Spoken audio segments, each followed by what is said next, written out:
Well, President Trump there answering a series of questions unrelated to that AI announcement that he just rolled out on a whole bunch of different topics, notably among them the January 6th pardons to the roughly 1,500 defendants who were convicted related to the attack on the Capitol here in Washington 4 years ago. You heard our Peter Alexander, and I think this is us re-racking the tape. So what you're looking at is not live. This is what just happened.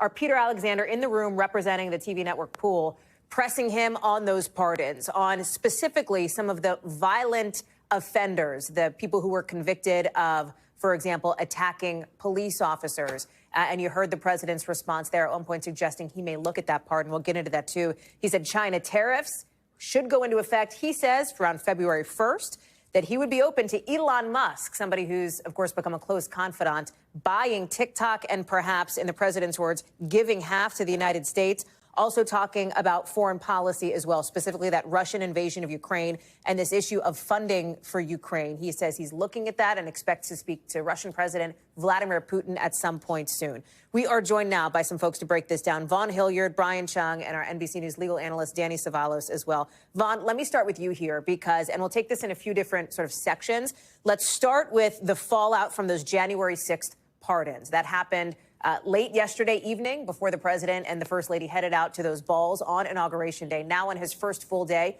you are seeing the release of some of those January 6th convicted felons, if you will, the people who were convicted in the attack on the Capitol on a variety of different charges, including seditious conspiracy in a couple of instances.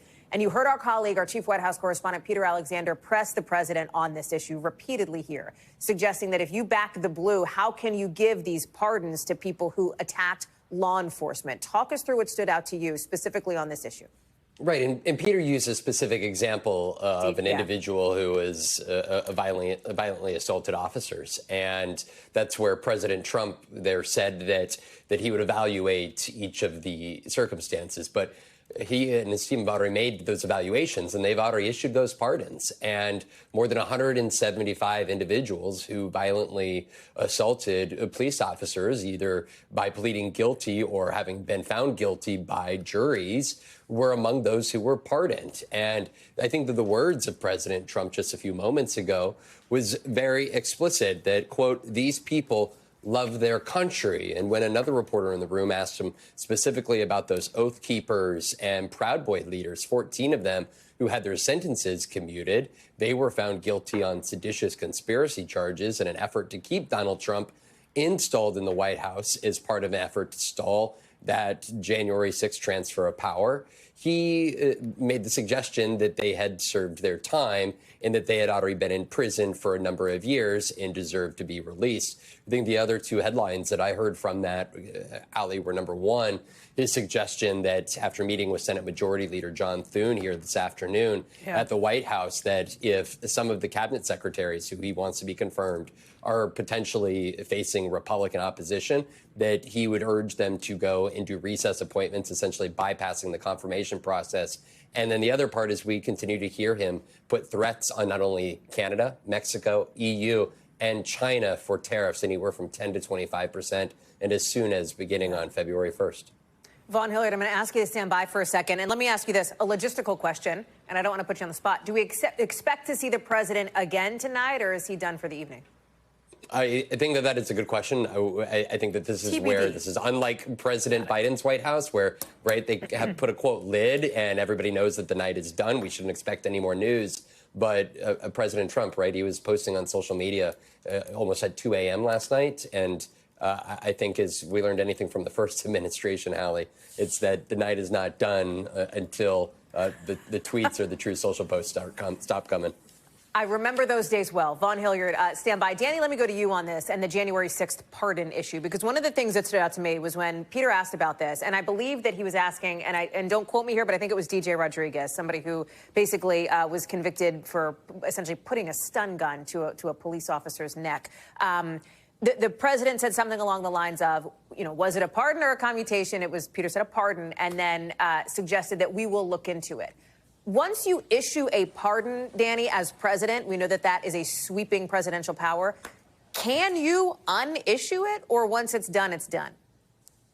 No, once it's delivered, it cannot be undelivered. The law of pardons somewhat tracks the law of gifts. So, for example, and in fact, the word pardon has its roots in the same root as the word donate. So there is something in its essence that is the act of giving. It is a kind of executive gift. And a gift, like a pardon, is not valid until it's delivered and accepted. So in theory, and it happens sometimes, people reject pardons, but once delivered, once accepted, the pardon is not revocable. It cannot be revoked. There are no takebacks once the pardon is accepted. But right up until acceptance and delivery, a pardon could, in theory, be revoked. Much like a gift. If someone says, I'm going to give you a gift, until that gift is in your hands legally, you have no entitlement to that freebie. Danny, thanks. Brian, let me go to you on a couple of the other headlines here. You heard Vaughn reference tariffs. You heard the president talk about a 10% on China. Timeline he laid on that was, when is February 1st? 9 or 10 days from now? Yeah, like relatively soon. And then TBD timeline on what he has threatened even during the campaign, 25% tariffs on Mexico and Canada, I believe he said. The impact of that, listen, the markets are closed, but you know that Wall Street is listening to that very closely, as are small businesses and farmers all around the country. Yeah, and Wall Street, by the way, seemed to get some reprieve yesterday in the non-action on tariffs. Essentially, they were worried that on day one he would kind of begin this tariff war, and markets kind of taking some reprieve in the fact that he didn't. But then late last night, you recall that as he was signing executive actions, that he had quipped to some questions that were lobbed at him that he was thinking about this February 1st deadline or maybe not deadline, but February 1st goal for lobbying these tariffs on both Canada and also Mexico. He reiterated that point today, which kind of adds a little bit more substantiating kind of evidence to the fact that his White House is serious about that February 1st date to begin the process of those tariffs. I do want to also kind of point out, though, that we could want to decouple that from the potential tariffs on China. It did sound like he was talking and trying to paraphrase his conversations with President Xi Jinping of China. Apparently, tariffs were discussed, but there isn't necessarily a timeline that might be as rigid as that February 1st date when it comes to perhaps those tariffs on China, which on the campaign trail he proposes even more dramatic than the tariffs that would be on Mexico and Canada. So still very much that we're going to have to anticipate in terms of the details on how he does that. A great point. Good context. Brian, let me ask you about this TikTok question. You heard it at the end there. And for folks who weren't able to quite hear, because it was a little bit off mic, our producer tells us that he was asked about TikTok on his phone. He said he doesn't have TikTok on his phone, but said, I might put it there, which, thinking back to his position years ago, or the position of the Biden administration up until about, a couple of weeks ago, let's say, rather surprising, to say the least, because we saw TikTok banned in various states on various workers' phones, et cetera. People put in place some of these regulations and these laws here. Now the president is suggesting he is open to his close confidant Elon Musk maybe buying TikTok. The TikTok drama is far from over, despite that EO he signed last night, essentially giving them a 75-day window to figure this out. Yeah, and separately, there's the concern or the question over whether or not a federal employee like the President of the United States should have that app on their phones, as many states tried to ban with their employees. But for regardless, national security the point reasons, here is, right? for national security reasons, which was the point of the bill that Congress passed and that Biden signed into law to try to ban this app. Now, as you point out, there was that 75-day review, essentially, that he kicked off with that executive action last night that could give TikTok the path to avoiding a permanent ban by having some sort of divestiture, which would be a qualified one that he could just put his stamp on. Now, what would that look like? He has said on Truth Social prior to inauguration that he could see some sort of joint venture, maybe 50% ownership in the United States. The other 50% could be owned by ByteDance or whatever else if they do spin off TikTok US, whatever the Chinese government would like that 50% to look like. So who owns the U.S. stake of it? It does sound like, based off of that exchange, that he could be open to Elon Musk doing it. And Larry Ellison, who was in the room right next to him, is at Oracle. And Oracle, in previous discussions over divestment of TikTok in months past, has been kind of rumored to be in the mix as well. So maybe Larry Ellison was listening very, very closely to his answer there. But again, he has suggested, kind of without any sort of substantiating data, that the app could be worth $1 trillion. You can imagine that can make some people very close to his orbit a lot of money, Hallie, if that is true.